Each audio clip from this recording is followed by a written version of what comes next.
The WillyMacShow recently released a somewhat retrospect on the whole concept of Eugenia being on YouTube. I know, we've been down this road many times before. However, this video made me think differently about the way that perhaps I have approached the topic. The video mostly focused on Belle Aubrey, previously known as Pastel Belle, and it's actually her response that has prompted me to make this video. I've made my grievances with the video very clear. When talking about Willy's video in the DMs, I said that I think she should respond to criticisms, and then she released the video responding to the criticisms, and again I had problems with that video.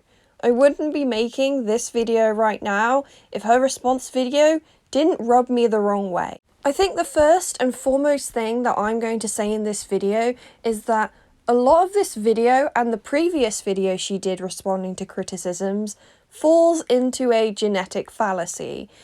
A genetic fallacy is when you disregard information that may be backed up or a point of view that could be substantiated based on who it comes from. In her previous video, she referred to the creator as an edgelord and didn't call them by their name or link like any sources for their point of view. This is a problem because number one, you are putting people down based on their reputation and therefore saying that because the way that they conduct themselves you don't agree with, therefore their points must be invalid. I'm not in the habit of using ad homs or insulting people unless I'm very, very, very angry. It's not something that I would generally put in a critique video. However, it doesn't mean I can't go to other people's videos who would do those kind of things and listen to what they have to say, because the way somebody conducts themselves is not conducive to what they're actually saying being valid or not. Calling them edgelord creators and putting air quotes around the term criticism doesn't help your case because you seem to not be taking them seriously, which I know you're not taking it seriously, but it really should be taken seriously, because if you disregard everything someone says purely based on the fact that you don't like the way they do things, you could be missing out on some opportunities for growth. Number two, not naming them or linking their channel or even putting the video in question on screen isn't a good move, because you are not giving your audience the fair chance to go back and watch the video in which you are talking about and verify your own claims. You complain in this video that people are taking you out of context and making the worst possible interpretation of you, but you're not giving them that same right to be verified and have the full context. The entire premise of the video is already unfair because you are not making it clear who you're talking about. Still see people in the comments asking who it's about because you haven't linked the video or put it on screen, and then when you do put comments up from his video, you just say comments from his video. Whose video?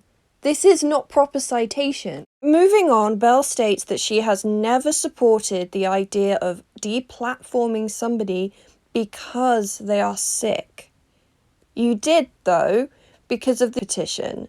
The petition states that they want to temporarily ban Eugenia while she gets the help that she needs.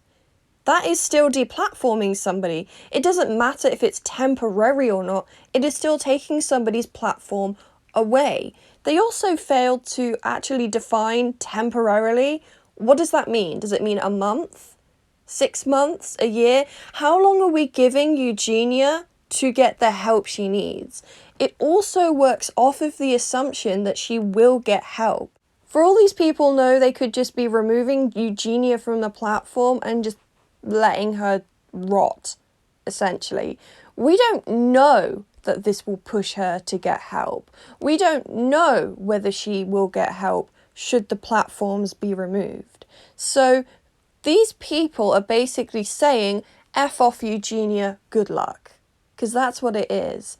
And let's not forget that EDs like AN are socially isolating disorders. Food has become a part of socialization for us. We go out to restaurants, we eat family meals, so With AN and other EDs like AN, they isolate themselves from those events and those activities because it involves food, and therefore they are removing themselves from an important aspect of being a human and what we need to survive: socialization. Eugenia's platform can be toxic with the amount of hate that she receives, but is presumably one of the only forms of socialization that she gets, and she's happy doing it. If you want to argue, oh, it's the mum, it's the dad, she's being forced to do that, we don't have any evidence for those things. The only thing that we can definitively say is we don't know that if she is removed that she will get help, and we don't know that she'll be able to have opportunities for socialization outside of her platform, which is an integral part of being a human. We need other people and socialization to survive. I also decided to go and look back at the petition in particular, and I noticed something interesting. Global studies have shown that 9% of the population suffers from an ED. So I thought to myself, that number doesn't look quite right. I went back and I Googled it, and the first citation that comes up that shows the figure 9% is a study that includes all EDs, including BED. But this isn't a petition talking about all EDs, is it? It's talking about a girl with AN. That's like trying to talk about the dangers of Class A substances and including substances from Class B and C. This is skewed data. And what the data actually shows from global studies is that 1 to 2% of the general population have AN. It is actually one of the least common EDs, which is why its mortality rate is so shocking. It's not as common as these people want to let you think it is. Belle makes the point in her video that, oh, we already know the dangers of BED. It's talked about a hell of a lot more. No, actually, we think that AN is more common than it is because it's so talked about. It's one of the most recognizable EDs. I now want to talk about something that is quite frustrating to me, and is these channels such as Belle honing in on the idea of media exposure and beauty standards being possibly the only cause or trigger for AN, because that's what they're banging on about. Eugenia is public and will harm people, and I'm not going to deny that media exposure does not have a part to play in EDs, because we have seen in Asia, when Western media was introduced there, EDs have risen. It's just a fact. However, EDs have been around and documented since the Roman Empire, a time before mass media and a time where the beauty standard wasn't stick thin. AN and other EDs similar are caused by body dysmorphic disorder, but that isn't the end of the story. There are countless risk factors behind developing an ED. The first one is control, as researched by Lawrence, Fairburn et al., Shapiro et al., Sugarnut et al., Chateau and Fitzpatrick et al., to name a few. A lack of control or a fear of losing control has been reported in AN patients during research, and most of this stems from an individual being placed in a situation where they feel helpless. Common situations like this that are also risk factors for AN include bullying, domestic violence, including SA, death of a loved one, parents separating/divorcing, an overbearing and controlling parent, a parent that is far too loose and has no control over their child. All of these things have reoccurring themes when looking at AN patients. It is theorized that the mind unconsciously creates a way for them to stay in control, and that's with what they eat. One of the few aspects of what a person can almost always control is their diet and what they put in their mouths. This way they have a sense of control in their lives. Cowden notes how 30% of those with AN suffered SA as children. Other theories lean towards genetic, neurological, or physical abnormalities in regards to appetite and eating habits. Those with Prader-Willi syndrome, a genetic condition, have brains that do not send signals to the body to indicate fullness, and so they continue to eat. The constant feeling of hunger drives them to binge eat and go to extreme measures sometimes, such as looking through the rubbish or eating dog food to satiate themselves. It has been discovered that AN patients may also have enlarged external cerebral spinal fluid spaces when compared to those without AN. These are observable neurological differences in appetite, eating behaviors, and attitudes towards food. Some studies look into the post-viral onset of AN in regards to those who developed it after contracting Epstein-Barr virus. Goossinger even argued that evolutionary factors are significant when referring to countries that do not have mass media but do have cases of AN, as famine and poverty may also call upon the need for tighter control, which is the opposite of food aggression. And then there's also psychoanalytic therapy. Freud, but, take it with a pinch of salt. A fear of growing up has also been seen in prepubescent children with AN. When a female is malnourished, it prevents breast growth and periods. If the female is already post-puberty, these two things will cease. It is seen as an unconscious effort to prevent aging or to regress back to a younger form. By the by, this isn't even going into developmental psychology and attachment disorders and EDs. So what does this all mean? It means there are various risk factors in developing an ED and AN. Eugenia may trigger people based on their predispositions to EDs or trigger people into relapsing, but she does not cause them. AN has been found in areas of the world that don't have access to mass media. How are cases happening if media exposure is the main risk factor? In contrast, 41% of Americans are overweight or obese, and some studies put this statistic up to 61%, depending on the sample size in the country. However, it's estimated that about 0.1 to 2% have an ED.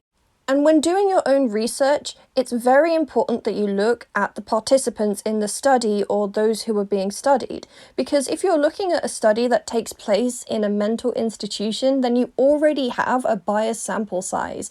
You aren't looking at the general population anymore, which is why some studies put it up to about 4%. But never 9. I don't know where this 9% in the petition has come from, specifically in regards to AN. And don't tell me it's because they were talking about all EDs. I think I know very well what they meant by EDs, and they were not thinking about BED. They were talking very specifically about Eugenia and therefore EDs that cause malnutrition. The worldwide rate of obesity has doubled since 1980. So how are we still going to rely on media exposure? Of course, skinny models and those who appear to be malnourished are more prevalent in the media, so how is the obesity rate substantially bigger? Maybe it's because the fact that we live sedentary lifestyles and also have easy access to fast food, which are extraneous variables, which means the media exposure argument is absolute bullcrap when it comes to body image. It is a risk factor, it's not the risk factor, and it's not the cause. And I'm inclined to believe that these channels are just talking about media exposure because I don't think they talk about any other risk factors, or at least they don't harp on about other risk factors like they do media exposure, which is flawed because not every single person who sees Eugenia is going to develop AN, and if it were true that media exposure was the most prominent risk factor and cause, a hell of a lot more people statistically would have a weight loss based or malnutrition ED, and they don't. And let's take it a step further and talk about overweight and obese people in the media. Based on the rates of the fat acceptance and body positive movement, I'm inclined to believe that people like Tess Holliday are going to be showered in a lot more compliments than people like Eugenia, because we're being told that fat phobia is a terrible, terrible thing. And of course, no one should be shamed for their bodies whatsoever, but it kind of puts a dent in the argument that people all want to be like Eugenia given the reception that she had. And possibly the most frustrating part of this is that they are all honing in and banging on about a risk factor that is not preventable, because we cannot control what is in the media. We can't control whether or not we're going to see somebody on a magazine cover that seems to be malnourished. We can't control what we see in TV shows or in movies. We can't control even if we're going to walk down the street and see somebody who's visibly suffering with an ED like Eugenia. These are things we cannot control. These are things that we cannot prevent. What we can prevent is bullying and mistreatment at home that is known to be a risk factor for developing an ED. We can make counselling services available to children who are going through times that are hard and they feel like they're out of control, such as counselling for those who have lost a loved one, counselling for those who are going through their parents being separated or divorced. These are things that we can actually look out for, intervene with, and deal with. And that's frustrating because we are focusing on the one thing we cannot control. Because what will happen if we temporarily, quote unquote, deplatform Eugenia is that somebody else will come and take her place. There will always be another person or another trigger ready to replace her.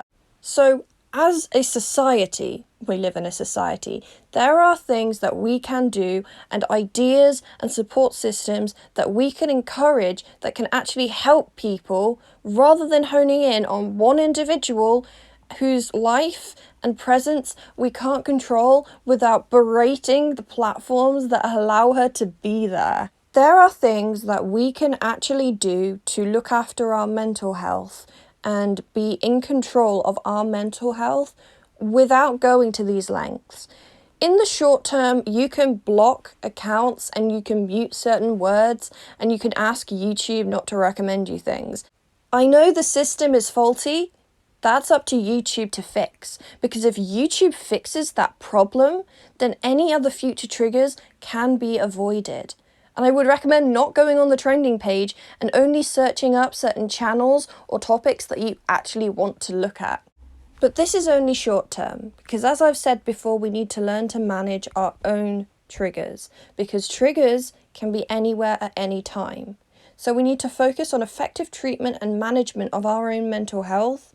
Otherwise, we're just going to continue finding a person, deplatforming them, then another person's going to pop up, deplatform them. It's going to be a constant cycle. It's not actually going to fix anything, and it doesn't actually benefit your mental health. You are just going to be constantly more vigilant looking for triggers. I don't like this way of managing mental health disorders because it encourages reliance. It does not encourage self-sufficiency. It relies on the world molding to what you need it to be. That's not realistic, and unfortunately, it's not going to help in the long run. Those are the major problems that I had with Belle's response video in regards to the petition, the technicalities regarding deplatforming, the honing in on media exposure. I think you can talk about EDs, anyone can talk about EDs, but you have to be accurate and look at all sides and all possibilities. And you also should promote productive ways of treating and managing rather than avoidance. I'll see you guys in the next video. Bye.